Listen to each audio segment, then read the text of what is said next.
Many years ago, an elderly and wise sculptor was finally granted permission to leave the Soviet Union and immigrate to the United States, where his son lived.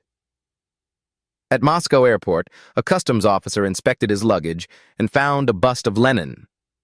Customs officer: "What is that?" Old man: "What is that?" "What is that? You should ask, who is that?" "That, my friend, is Lenin, the great genius who created our glorious workers' paradise." The officer smiled and waved him through. When he landed at JFK, an American customs officer also found the bust. Customs officer: "What is that?" Old man: "What is that? What is that? You should ask, who is that?" "That, my friend, is Lenin, the bastard who ruined my life. I'm going to put him in my bathroom so he can watch me enjoy the freedom he denied me." The officer chuckled and let him through. Finally, when he arrived at his family's home in Brooklyn, his young grandson watched him unpack. Grandson: "Who is that, Grandpa?" Old man: "Who is that? Who is that?" "No, my child, you should ask, what is that?" "That, my dear boy, is 8 pounds of solid gold." Two lifelong friends grow up together, but after college, one moves to New York and the other to Washington. They make a pact to meet every 10 years in Florida to play golf and catch up. At 32, they finish their round and head for lunch. "Where do you want to go?" "Hooters." "Why Hooters?" "The servers, big boobs, tight shorts, gorgeous legs. Good enough for me." At 42, they reunite. "Where do you want to eat?" "Hooters." Again, why? "Cold beer, big screens, and side action on the games." Say no more. At 52, another round of golf, another lunch decision. "Where to?" "Hooters." "Seriously, why?" "The food's pretty decent and there's plenty of parking." "Fine by me." At 62, same routine. "Hooters?" "Hooters." Why? "Wings are half price and the food isn't too spicy." Excellent choice. At 72, after another game. "Where this time?" "Hooters." Why? "They've got 6 handicap parking spots right by the door and a senior discount." Perfect. At 82, they meet again, play their round, and one asks, "Where should we go for lunch?" "Hooters." Why? "Because we've never been there before." Great idea. Let's give it a try. Dear Granddaughter, the other day, I stopped by our local Christian bookstore and saw a "Honk if you love Jesus" bumper sticker. Well, I was feeling particularly sassy after a thrilling choir performance and a thunderous prayer meeting, so I bought it and proudly stuck it on my car. Boy, am I glad I did. What an uplifting experience followed. I was stopped at a red light, lost in thought about how good the Lord is, when I suddenly heard a honk behind me. Bless his heart, someone else loves Jesus too. Then another car honked, and another. Before I knew it, everyone was honking. The man behind me must have been especially moved because he leaned out his window and shouted, "For the love of God, go, go, go! Jesus Christ, go!" What a passionate cheerleader for the Lord. Feeling inspired, I leaned out my window, smiled, and waved at all these wonderful Jesus-loving people. I even honked my own horn to spread the joy. Then I noticed a man waving in a rather unusual way. Only his middle finger was raised. Curious, I asked my teenage grandson what that meant. He told me it was probably a Hawaiian good luck sign. Well, I've never met anyone from Hawaii before, so I leaned right out the window and gave him the good luck sign back. My grandson burst out laughing. Why, even he was enjoying this beautiful moment of fellowship. A couple of folks were so moved by the Spirit that they got out of their cars and started walking toward me. I bet they wanted to pray together or ask what church I attended. But just then I noticed the light had changed. Smiling and waving at my new brothers and sisters in Christ, I drove through the intersection. I was the only car that made it before the light turned red again. How bittersweet. I had to leave all my new friends behind. So as a final gesture of love, I slowed down, leaned out my window, and gave them all the Hawaiian good luck sign one last time. Praise the Lord for such wonderful folks. Love, Grandma. In a small village, a couple was well known for their astonishing longevity and vitality. The husband was 102 years old, his wife 98, and both were in terrific shape, working their farm daily with the energy of much younger people. One day, a visitor to the village, curious about their secret, approached the old man while he was chopping wood. The 102-year-old stood shirtless, sweat glistening on a muscular frame that looked decades younger. "Excuse me, sir," the visitor said. "I hear you're 102 years old." "That's right," the old man replied with a proud smile. "Incredible! You look amazing for your age." "Thank you," the old man said humbly. "If you don't mind me asking, how do I stay this fit?" the old man interrupted with a grin. "Help me carry this wood back to the house and I'll tell you." The visitor agreed, and as they walked, the old man explained, "You see, I've been married for 75 years, and from the very start, my wife and I made a little agreement. Every time we had an argument, the loser had to run 5 kilometers. And since we've had a pretty typical marriage, I've been running 5 kilometers almost every day for 75 years. That's why I'm in such great shape." The visitor laughed, but then frowned in thought. "That makes sense. But if that's the case, how come your wife is in such incredible shape, too?" The old man chuckled. "Simple. She usually runs after me to make sure I finish the whole 5. Never ask a Southern grandma a question if you're not ready for the answer. In a small-town courtroom, the prosecuting attorney called his first witness, an elderly, grandmotherly woman, to the stand. He approached her with a warm smile and asked, "Mrs. Jones, do you know me?" She peered at him and said, "Why, yes, I do, Mr. Williams. I've known you since you were a boy. And frankly, you've been a big disappointment. You lie, you cheat on your wife, and you manipulate people while talking about them behind their backs. You think you're important. But bless your heart, you don't have the brains to realize you'll never be anything more than a 2-bit paper pusher. Yes, I know you." The lawyer froze. Stammering, he quickly pointed across the courtroom.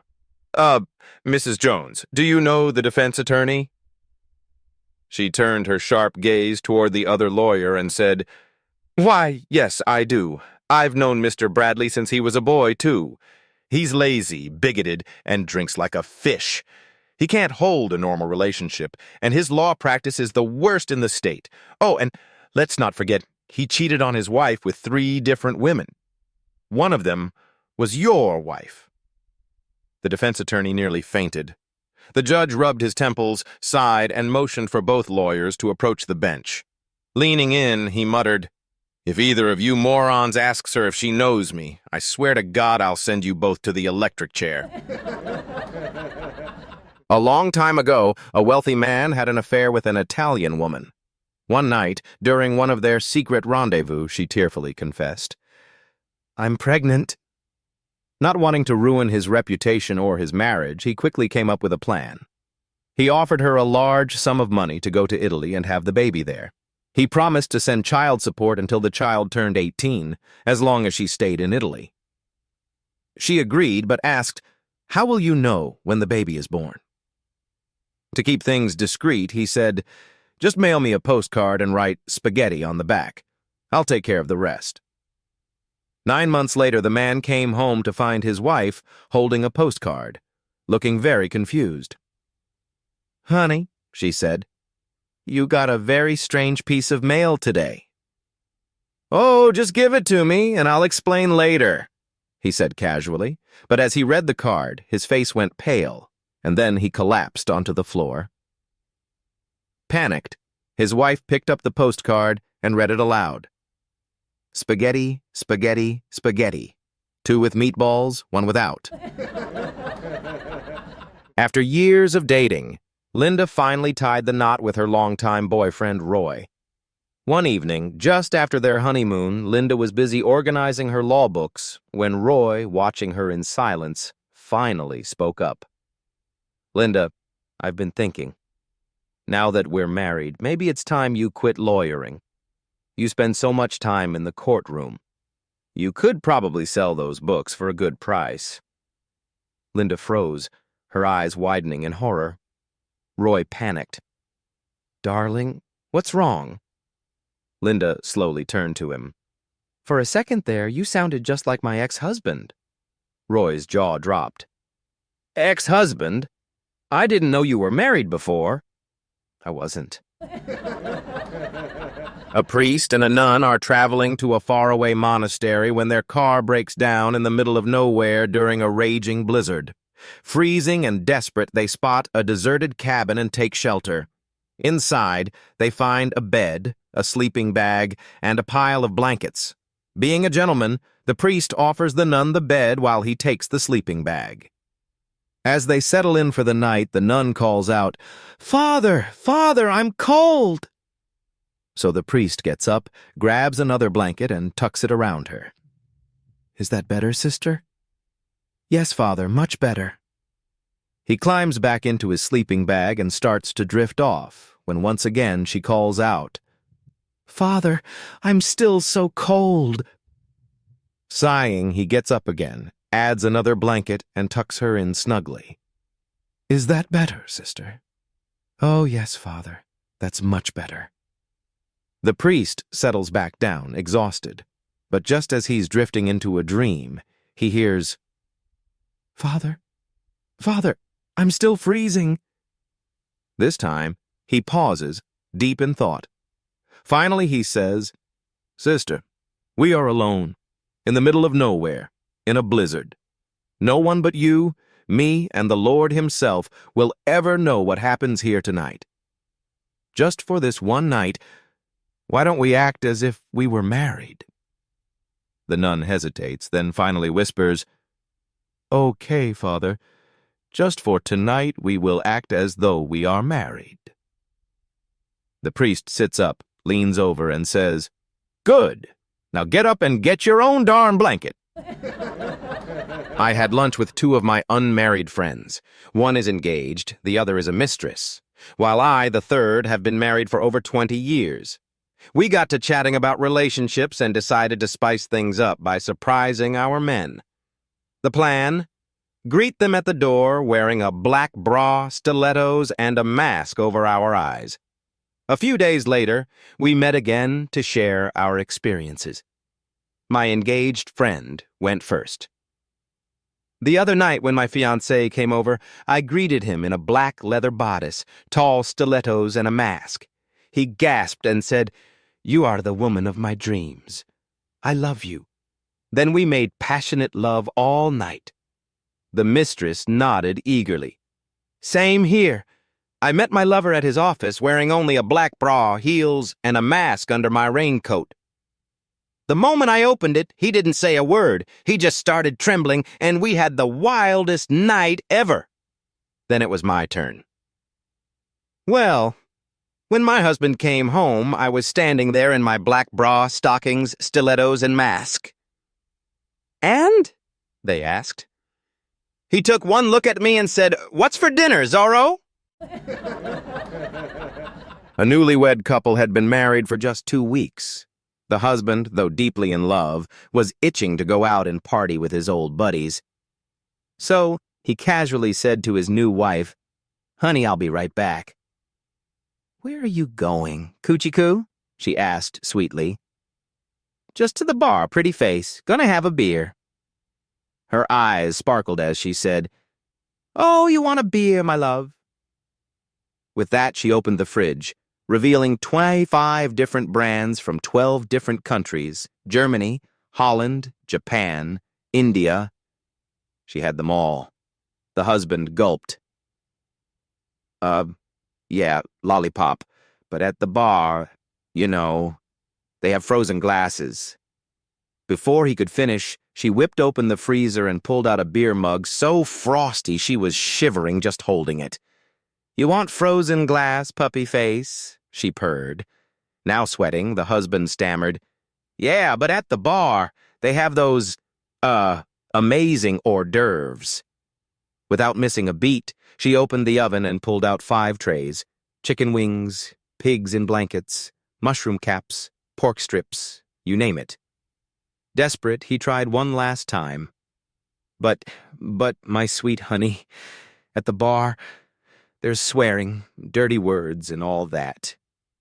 She leaned in close, smiled sweetly, and said, You want dirty words, sweetie pie? Fine. Drink your bloody beer in your stupid frozen mug and eat your damn snacks because you're married now and you're not going anywhere. Got it, moron?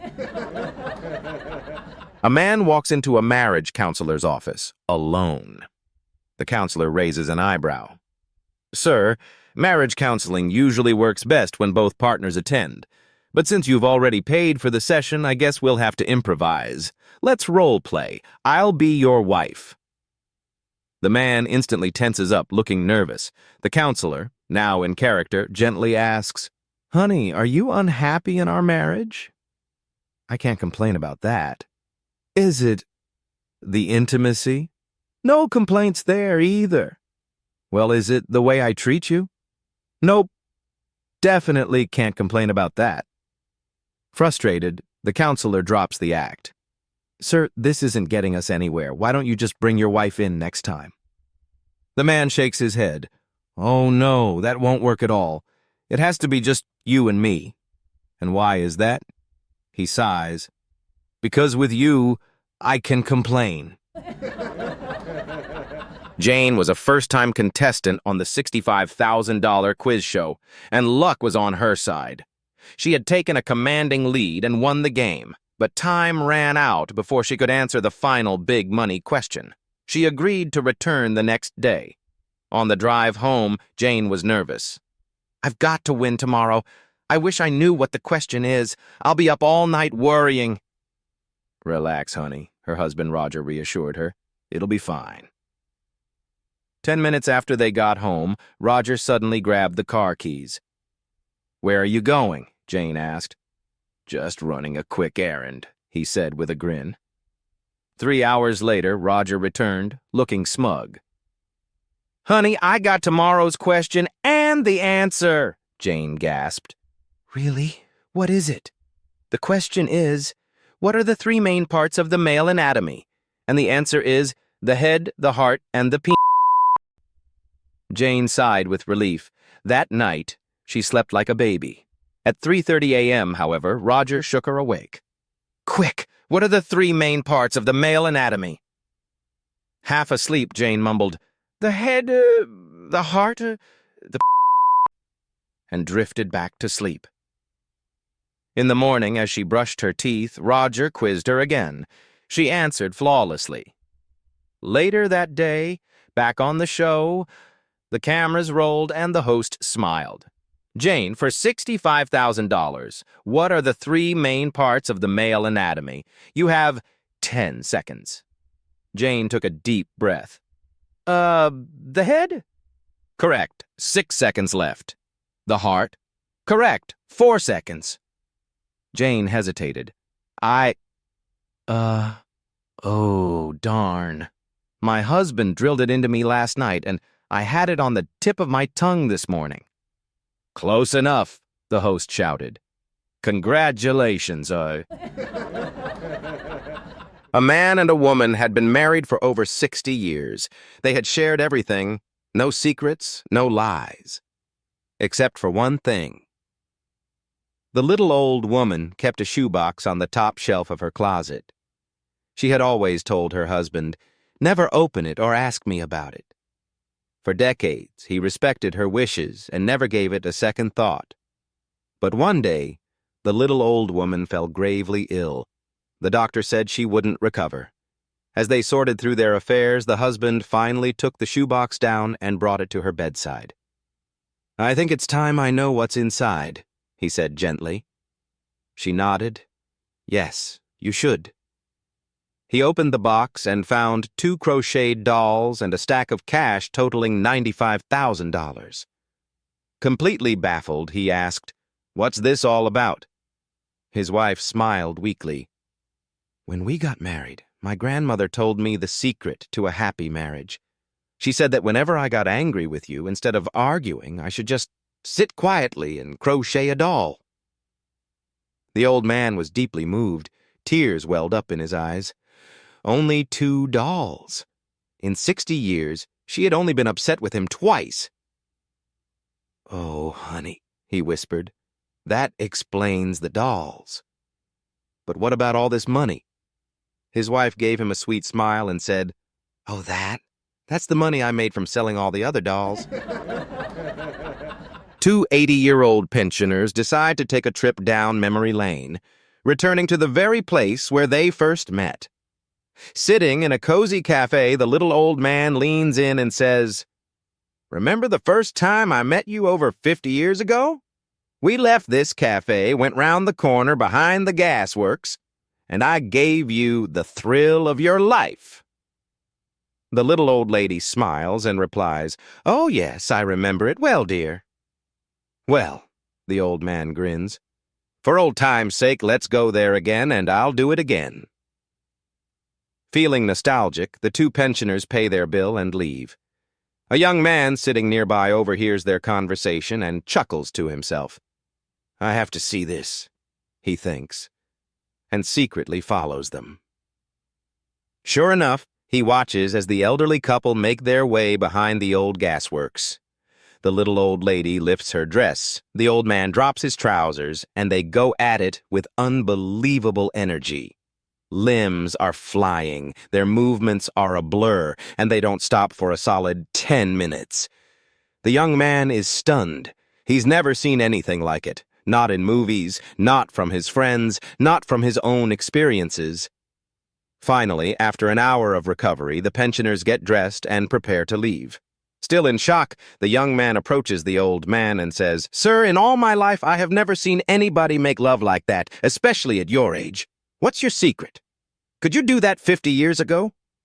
The old man wipes his brow, takes a deep breath, and says, "Son, I don't think so.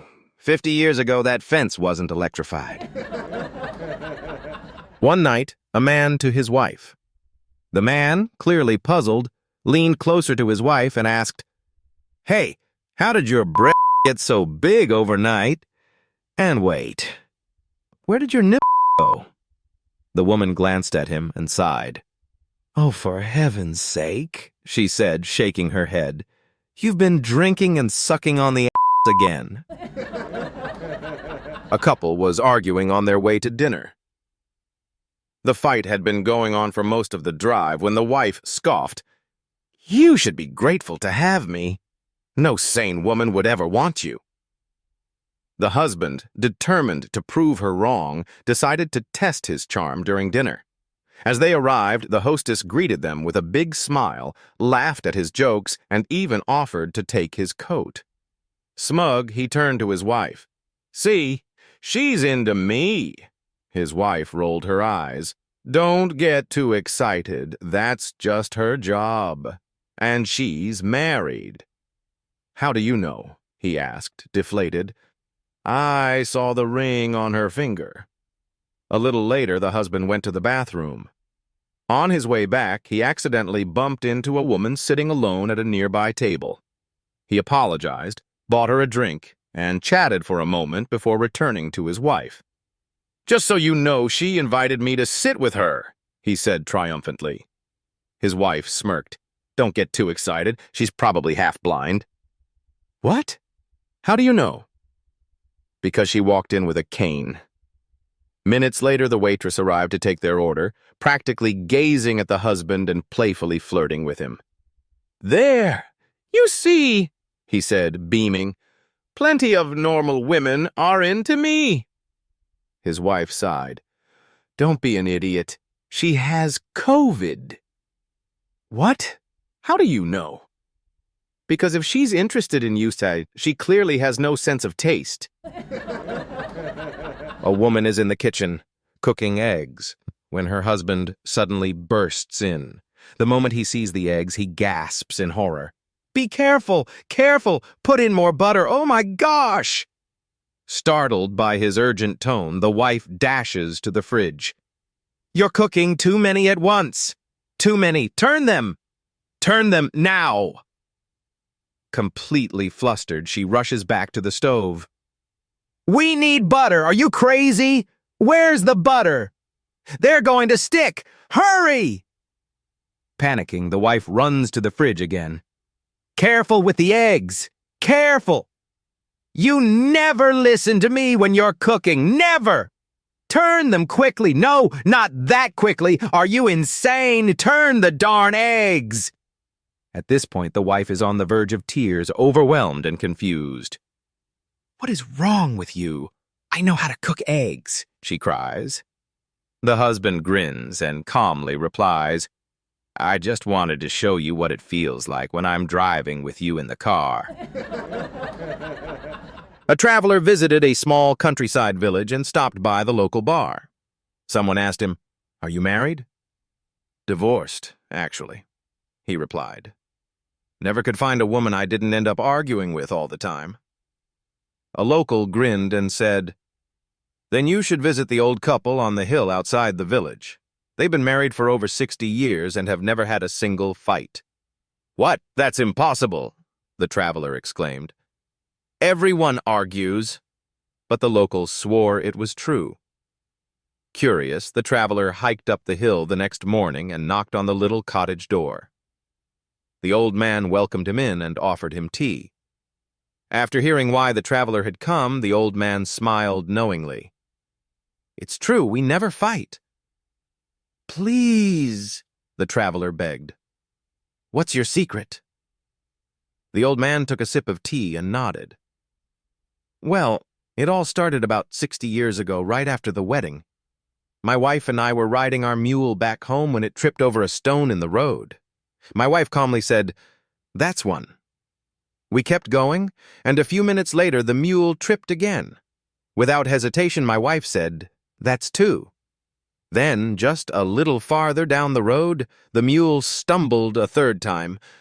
My wife pulled out a gun I never knew she had and shot it in the head without a second thought. I was horrified. I turned to her and shouted, 'What the heck do you think you're doing? We needed that mule. Are you crazy?' My wife looked me straight in the eye and said, 'That's one.' And we haven't had a fight since." A man returned home a day early from a business trip. It was past midnight. On the way, he asked the cab driver, "Hey, for $100, will you be my witness? I think my wife's cheating, and I want to catch her in the act." The cabbie shrugged. "Sure. Why not?"